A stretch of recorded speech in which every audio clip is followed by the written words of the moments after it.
Maroc vient de reprendre sa place historique au sein de l'Union africaine. Et de ce point de vue-là, il y a un geste très fort de Sa Majesté que je ne peux pas oublier. Le discours pour la marche verte, le 40e anniversaire, a été fait à Dakar, au moment où, avec la carte de l'Afrique dans son dos, au moment où allait démarrer la COP22.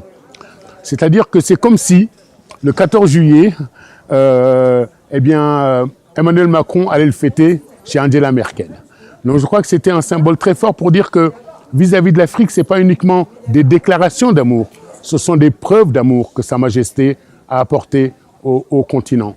La deuxième chose que Sa Majesté a faite, Mohamed VI, c'est lorsqu'il y avait cette crise d'Ebola. À ce moment-là où c'était assez terrifiant parce que les gens ne voulaient plus retourner en Afrique.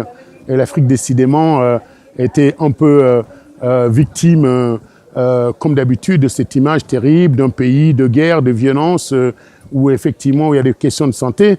Lorsque lui s'est déplacé, a été dans ces pays où il y avait cette crise d'Ebola, eh bien ça a permis au monde entier de dire si Sa Majesté y va, c'est qu'on peut toucher. Et donc il a vraiment une relation, je dirais, quasiment fusionnelle avec le continent. Et d'ailleurs, sa place aujourd'hui nous permet d'être plus forts sur certains débats. Grâce au pacte mondial qui a été signé à Marrakech en décembre, et ce pacte onusien nous permet aujourd'hui de pouvoir dire nous allons faire des migrations sûres, ordonnées et régulières. Voilà un débat pour lequel on a le sentiment que lorsque c'est abordé dans les pays européens, qu'eux seuls subissent des flux migratoires. Or, on s'aperçoit que la plupart des mouvements migratoires sont d'abord des flux sud-sud, et ce n'est pas pour autant qu'un pays comme le Maroc aujourd'hui qui subit, puisque c'est le seul axe sur lequel aujourd'hui les migrants peuvent passer, ce seul axe septentrional, vu que la frontière avec l'Algérie est fermée et que ce qui s'est passé en Libye a conduit à ce qu'aujourd'hui les migrants ne peuvent pas y passer sauf se retrouver dans une situation d'esclavage. Eh bien aujourd'hui le Maroc non seulement a régularisé, non seulement a réussi à démontrer qu'il a une capacité d'absorber ces populations, mais fait attention à ce qu'aucun courant xénophobe ne se développe. Donc de ce point de vue-là, à travers le pacte de Marrakech et à travers ce qu'a fait le Royaume, on voit bien que nous pouvons servir de leçon au monde entier. Et qu'on n'est pas là en train de vouloir dresser des murs comme on le fait aux États-Unis avec le Mexique, et qu'on n'est pas là en train de vouloir opposer des hommes, de développer et de bâtir des politiques xénophobes contre les migrants. Là, il y a un exemple très concret. Là aussi, la COP22 a démontré que nous, Africains, nous n'étions pas indifférents à ces questions-là. Certes, ce n'est pas nous qui avons le plus pollué, parce que les pays du Nord se sont développés, industrialisés, souvent d'ailleurs en s'appuyant sur les recherches et les richesses premières et les matières premières des pays du Sud. Ça leur a permis de se développer pendant que nous ne se développons pas. Bilan des courses, l'Afrique n'émet que 3% de gaz à effet de serre.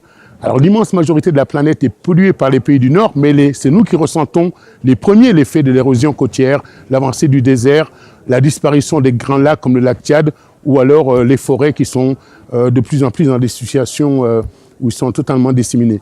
Et on voit bien que c'est parce que ces forêts disparaissent, donc c'est le réchauffement climatique qui fait que des gens en sortent, vont emplir les faubourgs des villes africaines, des capitales notamment, et c'est de là que se crée aussi le phénomène des réfugiés climatiques. Et nous, par rapport à toute cette jeunesse qui pense qu'aujourd'hui l'avenir n'est que dans le Nord, eh bien nous avons une responsabilité. C'est d'abord de mener des actions de formation et de stabilisation de ces jeunesses dans les pays d'origine, parce que s'ils le font, c'est par nécessité, et c'est aussi de prendre en compte le fait aujourd'hui que il faut qu'au niveau international soit reconnu ce droit aux réfugiés climatiques. Donc voilà des sujets sur lesquels à la fois l'Afrique apparaît comme étant moderne, prenant sa responsabilité historique, et voilà comment est-ce que le Maroc, avec les pays africains aujourd'hui, pouvons nous asseoir dans le concert des nations, en étant fiers de notre histoire, en faisant valoir des choses qu'on met en avant comme la solidarité, le partage dont nous sommes héritiers.